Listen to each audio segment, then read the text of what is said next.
শুক্রবার মানে সারা সপ্তাহের ৭ দিনের মধ্যে স্পেশাল একটা দিন। কারণ এই দিনে আমরা সারা সপ্তাহের মধ্যে এই একটা দিনেই সবাই একসাথে লাঞ্চ করার সুযোগ পাই। একটু ঘোরাঘুরি হয়। তো আজকে শুক্রবারে কী আয়োজন করলাম, কোথায় কোথায় ঘুরতে গেলাম, এগুলো নিয়ে থাকছে আমার আজকের পুরো ভিডিওটা। আসসালামু আলাইকুম, কেমন আছেন সবাই? অনেক দিন পর একটা ডেইলি ব্লগ নিয়ে আসলাম। তো আজকে সকালে উঠে দেখি যে অনেক দিন পর রোদ্দুর উঠছে। গত ২ সপ্তাহ তো রোদ্দুর ছিলই না, সারাক্ষণ বৃষ্টি হইতো।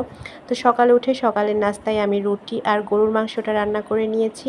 কারণ গরুর মাংস আমার দুপুরের জন্যই রান্না করতেই হতো, এজন্যই আমি সকালে একবারে করেছি, রুটির সাথে খেয়েছি, বাকিটা দুপুরে খাবো। তো নাস্তা করার পর একটু চা খেতে খেতে বেলকনিতে আসলাম। সুন্দর রোদ্দুর উঠছে, বৃষ্টির জন্য এই কয়দিন রোদ্দুরের দেখাই যায় না। তো চা খাওয়া শেষ করে আমি অনেকগুলা কাপড় বের করছি, যেহেতু গত ২ সপ্তাহের মধ্যে বেডশিট তোলাই হয়নি, বৃষ্টি ছিল প্রচুর। তো আজকে অনেকগুলা ভারী কাপড় বের করছি, কাপড়গুলা মেশিনে দিয়ে তারপর আমি রান্না করতে চলে আসলাম। তো ফার্স্টে আমি ডিমের কোরমাটা রান্না করে নিলাম, কারণ সকালে তো গরুর মাংস রান্না করে নিয়েছি। আর ডিমের কোরমার রেসিপিটা আমি আপনাদের সাথে শেয়ার করেছি, আবারও করব ইনশাল্লাহ। অনেক মজা হয় এই ডিমের কোরমাটা। এরপর আমি মাছ ভাজি করে নিব, পোলাও রান্না করব। অলরেডি আমার পোলাওটাও রান্না করা হয়ে গিয়েছে। পোলাওয়ের সাথে মাছ ভাজি, গরুর মাংস আর ডিমের কোরমা। যেহেতু বাসায় মাত্র আমরাই ২-৩ জন, বা আর কেউ নেই, কোনো গেস্ট নাই, তাই একটুখানি আয়োজন করেছি। কারণ শুক্রবারে আমাদের একটু ভালো কিছু করতেই হয়, কারণ আমরা সারা সপ্তাহের মধ্যে এই একটা দিনই শুধুমাত্র সবাই, বাবা, ছেলে, আমি, মানে আমরা সবাই একসাথে লাঞ্চ করা হয় আমাদের। তো খাওয়া দাওয়া শেষ করে আমরা ঘুরতে বের হইলাম, কারণ আমরা গত ২ সপ্তাহ ঘুরতে বের হই নাই। ওই যে একটাই কারণ, বৃষ্টিতে অনেক দিন টানা বৃষ্টি হয়েছে।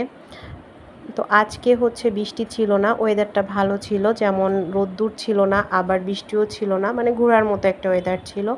তো আমরা ঘুরতে বের হইলাম দুপুর পর। আসলে এখানে নতুন একটা ঘোরার জায়গা হয়েছে নাকি বললো আমাকে, ঘোরার জায়গাটা যে কি নিজেও বুঝলাম না, ফাঁকা মাঠ। আর শহরের মানুষ তো এটাই, একটু ফাঁকা জায়গা পাইলে সেখানেই ভিড় জমায়।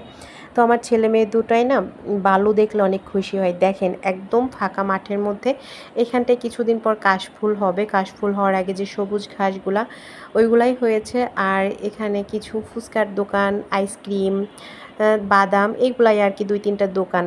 তাই মানুষের এত ভিড়, মানে কি বলবো, শহরের মানুষগুলো এরকমই, ফাঁকা জায়গা যেখানেই সেখানেই ভিড় জমায়। তো ফার্স্টে আমরা এখানে আইসক্রিমটা খাচ্ছিলাম।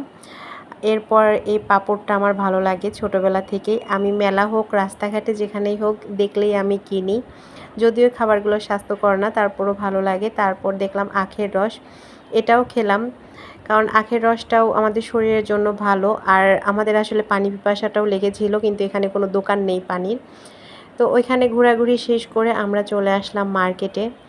আমার বরাবরই শপিং করতে খুব ভালো লাগে, কারণে অকারণে আমি শপিং করি, বলতে পারেন যে কিছুটা টাকা অপচয়ও করি, কারণ আমি এমন একটা মানুষ যে টাকা ধরে রাখতে পারি না। এরপর এই যে খেলনার এখানে এসে আমার ছেলে মেয়েগুলো তো আমাকে পুরো পাগল বানাই দিছে। তার বাবা ওদেরকে আমার কাছে রেখে গেছে নামাজ পড়তে ৫ তলায়, আর ওরা দুজন মিলে আমাকে পুরা পাগল বানাই দিছিল এই খেলনার এখানে এসে। ওরা মার্কেটে আসলেই খেলনা ওদের নিতেই হবে, জীবনে যে কত খেলনা কিনছে, ওদের খেলনা কেনার শেষ নাই। তারপর ঘোরাঘুরি শেষ করে কেনাকাটা শেষ করে বাসায় চলে আসলাম রাতে। তো এই তো ছিল আমার আজকের ভিডিওটা।